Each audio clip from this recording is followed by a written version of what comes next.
وعلاش Macron. Il ne s'agit pas de dire ce qu'il a raison, ce qu'il a tort. Non, je ne suis pas juge, je ne suis pas historien, moi je suis journaliste. Moi d'abord, je vais vous expliquer pourquoi Emmanuel Macron s'est mis à parler de cette manière. Pourquoi Emmanuel Macron s'est lâché? Pourquoi Emmanuel Macron a piqué? Parce que c'est une crise de colère. C'est un prisonnier de ce système. Le système algérien est politico-militaire. Pourquoi il a parlé du Hirak maintenant? Pourquoi il a parlé de l'histoire falsifiée maintenant? Pourquoi il a parlé de la nation? Est-ce que la nation algérienne existait avant la colonisation? Quelle était l'Algérie avant la colonisation française? C'était des mots durs. Pourquoi il a été amené à dire les critiques très sévères? النظام الجزائري راهو يقول اليوم دي بروبو irresponsables tout ça يكذب عليكم. النظام الجزائري كانت على باله بلي كاينه ازمه بين باريس والجي depuis le début de l'été 2021. واش صرا؟ على بالكم باللي depuis novembre 2020 lorsque Gérard Darmanin est parti à Alger. Darmanin, encore une fois les meilleurs يعرفوش, c'est le ministre de l'Intérieur français, Gérard Darmanin. Gérard Darmanin qui راح يا جماعه كي راح لألجي قال لهم Gérald Darmanin قال لهم باللي nous avons un grand problème en France. وماذا بكم vous devez absolument coopérer avec nous. Ils ont deux gros problèmes. La France a deux grands dossiers sur lesquels elle voudrait accélérer les négociations avec l'Algérie. C'est quoi les dossiers? Le premier dossier, c'est l'expulsion de ce qu'on appelle les éléments radicalisés. C'est-à-dire des ressortissants étrangers qui vivent en France, mais qui sont des islamistes radicaux. Ils ont un discours proche de Salafi el-Jihadiyya ou là des salafistes, ils fréquentent les mosquées, ils essaient d'embrigader les Français, ils essaient de semer la merde dans la communauté musulmane en France, et ils essaient d'embrigader les esprits, ils essaient de propager un islam radical, extrémiste, renfermé sur lui-même, qui fait peur aux Français. Les éléments radicalisés. Les éléments radicalisés, ils sont classés dans un fichier bien clair, bien précis, ils sont identifiés, ils sont placés sous surveillance par les services de sécurité français, ou certains sont même emprisonnés dans les prisons, où la France veut s'en débarrasser. Le fichier des signalements pour la prévention de la radicalisation à caractère terroriste. Le fichier des signalements pour la prévention de la radicalisation à caractère terroriste, le FSPRT. C'est le fichier jusqu'à novembre 2020, Gérald Darmanin à Alger, il y avait 231 personnes. Maintenant, 180 qui étaient en prison.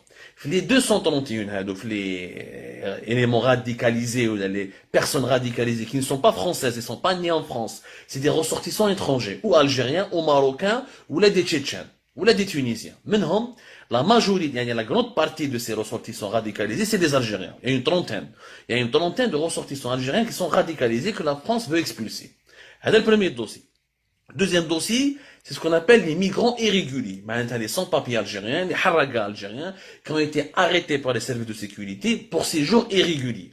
Ça باش نفهموا مليح ما حكموهمش pour séjour irrégulier parce que كانوا برا وقبضوهم في بارباس ما عندكش résidence نحاوزوك. Non, ce sont des migrants irréguliers qui ont été arrêtés par la police française parce qu'ils ont commis des crimes dans des actes de délinquance, vol avec agressivité, à main armée, braquage ou là des violences conjugales. C'est des sans-papiers qui sont impliqués dans des actes de délinquance ou là dans des actes criminels. Je te fais le dossier, comme les faits. Moi je prends pas de parti, comme les faits. Parce que les sans-papiers en France, il y a plus de 300 000. On dit même qu'il y a 400 000 sans-papiers. Dans la majorité, mais même des Algériens. Minimum 200 000 Algériens. Il n'y a jamais eu d'enquête, c'est des estimations. Mais les les Français et ce sont des sans-papiers algériens, c'est des délinquants impliqués dans des actes criminels, dans des braquages, des personnes condamnées pour violence conjugale. Ils étaient mariés à des Algériennes, ou mariés à des Françaises, ou d'Arbohom, etc. Ça a fait scandale, il y a eu même des condamnations de la justice. Ou un ordre de quitter le territoire national. Ce sont 2500, presque 3000 Algériens. Les Français حبت تحاوزهم. دائما نهضر معاهم. واش صرا في نوفمبر 2020 باش تفهموا كاع الحكايه.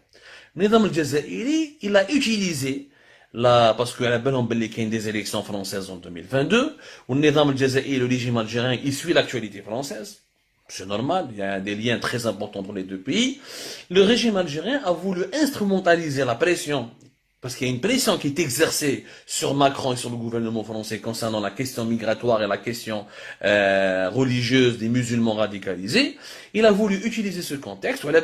Macron, mais il va pas être réélu, ou il ne sera pas réélu s'il n'arrive pas à régler ces deux problèmes, parce que ce seront les thèmes principaux de la future campagne électorale des élections présidentielles françaises en 2022, dans même pas 6 mois.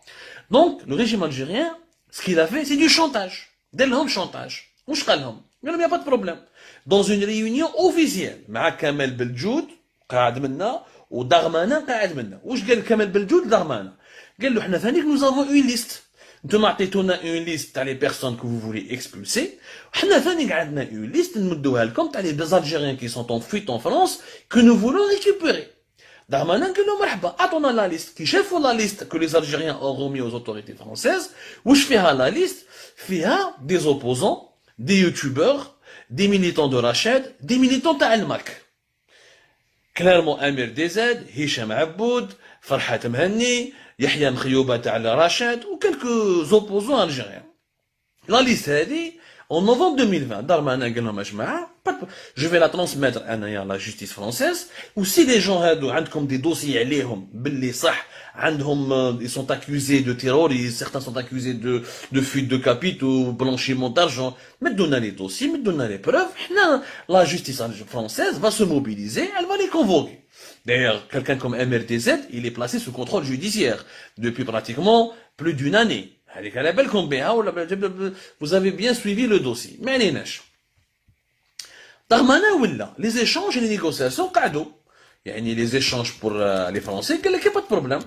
عطونا هذا les preuves etc. وماذا بينا نشوفوا ونتعاونوا معكم سي هادو الناس عايشين حنا في بلادنا في فرنسا داروا مشاكل l'Algérie etc. Il n'y a pas de problème, la justice française fera son travail. De novembre 2020 jusqu'au début de l'été 2021, كل شهر, les autorités algériennes يبعثوا directement une nouvelle liste. La dernière liste خرجناها حنايا في Algérie Part, خرجناها le 28 septembre dernier, فيها même أنا دخلوني في لا ليست. النظام الجزائري حب يجيبني ودخلوني في واحد لي زافير atteinte à la sécurité de l'État, atteinte à la sûreté de l'État. وجماعة راشد قاردوهم دي تيروريست، فرحات مهني ردوه تيروريست، هشام عبود ردوه تيروريست، امير ديزاد ردوه تيروريست. يعني دي زاكوزاسيون واش قالوا لهم لي فرونسي؟ قالوا لهم يا جماعة فوز اكوزاسيون سون ديميزوري. تقول لي باللي يوتيوبر كيما هشام عبود ولا كي واحد كيما امير ديزاد ولا فرحات مهني تقول لي باللي ارهابي، اعطيني البرهان، اعطيني لا بروف. Il n'y a pas de problème, mettez les preuves. Tous les dossiers qui ont été communiqués au service de sécurité français, à travers la DDS sur la direction de la documentation de la sécurité extérieure, qui est le renseignement extérieur algérien, ou là à travers la DGSN, qui est la police algérienne, tous les services tous les dossiers qui ont été communiqués à la France, aux autorités françaises, dans le cadre de rencontres formelles ou là, informelles de 2020-2021, ou là qui ont été directement envoyés à l'ambassade de France, c'est des dossiers vides. Vides. Amir DZ, jusqu'à maintenant sous contrôle judiciaire depuis le 7 juillet 2020, l'affaire Théo n'a pas progressé. Pourquoi? Parce que le magistrat français en charge de ce dossier, قال ما l'affaire vide, dossier راهو vide. عطونا une preuve. تقولي بلي إرهابي دراهم وراهم لي preuve. ما كاين aucune preuve. تقولي بلي هشام عبود في كبرو مسكين مريض تقولي بلي إرهابي. فرحات مهني تقولي بلي إرهابي. كاين لي preuve. يلا عطيني لي preuve. La justice française ne fonctionne pas comme la justice algérienne. Il n'y a pas la justice du téléphone en France. Où on a les Algériens, les dirigeants algériens, parce que les Algériens, la population, elle est belle, hein, les dirigeants algériens, la justice française, elle est totalement indépendante du pouvoir politique. Darmanin, Macron ou la Jean Castex ne peut pas appeler les juges français دخلوا أمير ديزات الحبس, دخلوا هشام عبود, لا فرحات مهني ولا عبدو الصمان ولا دخلين. Non, il faut des preuves. Il faut une instruction judiciaire. La plupart des noms qui ont été communiqués à la France, il n'y avait pas d'éléments concrets qui permettent l'ouverture d'une information judiciaire. Les Algériens, ils insistent, ils ont tout bloqué. Les laissez-passer consulaires, pour les presque 3000, entre 2005, presque 3000 haragas algériens impliqués dans des crimes, dans la délinquance, etc., alors qu'ils sont algériens, identifiés comme algériens. Les autorités algériennes ont bloqué l'expulsion des éléments radicalisés, de la trentaine d'éléments radicalisés qui ont nationalité algérienne. Ils ont tout bloqué, وقعدوا في الشانتاج. يعني ما تمدوناش امير ديزد ولا هشام عبود ولا فرحات مهني ولا مالابايج مخيوبه ولا عبدو الصمه ولا نيمبورت كي ما نعطوكم حتى واحد. Début de l'été 2021, واحد زعف Jean Castex, le premier ministre français, زعف قال هضر مع ماكرون وحكيناه احنا في الجيري بعد قال له دوكا il faut qu'on change de politique.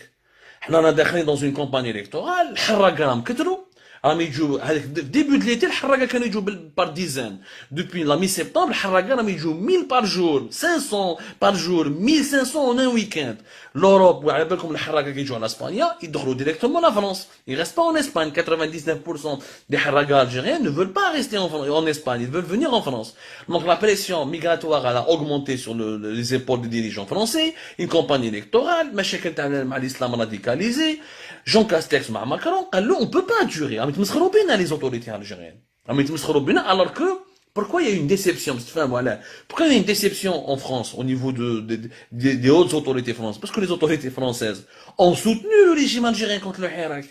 C'est ce que les Algériens, les dirigeants algériens n'arrivent pas à comprendre. Les dirigeants français ont soutenu le régime algérien contre le Hirak. Ils n'ont pas accepté le Hirak, ils n'ont pas reçu de représentants du Hirak, ils ont pas reconnu la légitimité de la majorité des revendications du Hirak. Emmanuel Macron a soutenu Tebboune. Il a même accordé l'Amni Fête un entretien, Macron. Il a donné un entretien à Jeune Afrique. À Jeune Afrique, Wingelham, c'était le 20 novembre 2020. Emmanuel Macron, il a dit Tebboune est courageux, nous avons des bonnes relations avec Tebboune. Emmanuel Macron et l'establishment français, ils ont tout fait, ils ont vraiment soutenu le régime algérien. Ils ont soutenu, ils ont fait du lobbying auprès de l'Union européenne, ils ont encouragé Total à venir investir en Algérie, ils ont vendu des voitures pour la police algérienne avec Peugeot et Renault. Les autorités françaises ont fait tout pour soutenir le régime algérien.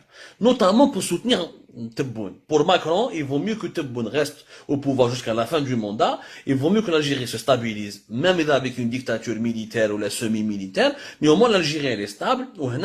Toute la région sera stabilisée. Mais même sur des événements, le chantage du régime algérien par rapport aux opposants et aux journalistes indépendants, les événements de Kabylie, les événements de Kabylie, le meurtre de Jamal Ben Smaïl, et 3, la guerre que le régime algérien veut déclarer au Maroc.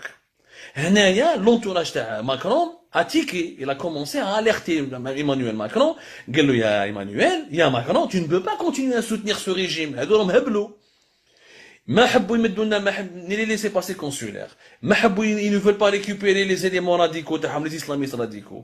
Ils veulent faire la guerre au Maroc et déstabiliser la région. Chauffe les événements de Kabylie, Jamal Ben Smaïl ils l'ont utilisé pour arrêter tous les gens du MAC. Oui, tous des dossiers judiciaires qui sont vides.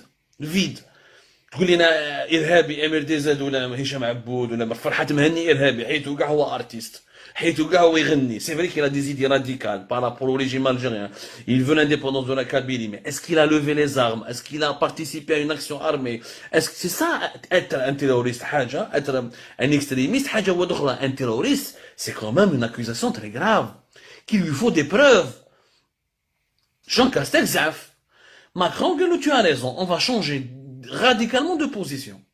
Avant le 30 septembre 2021, il y a eu des épisodes où le régime algérien il a été averti.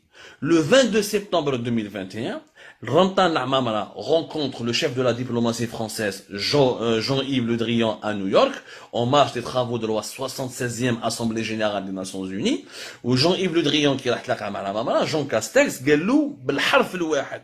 Et j'ai tout vérifié au cours de nos investigations.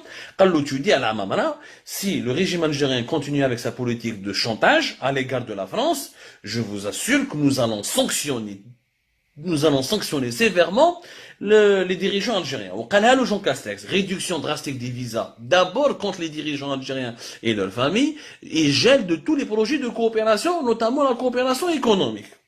Jean Castex a été clair.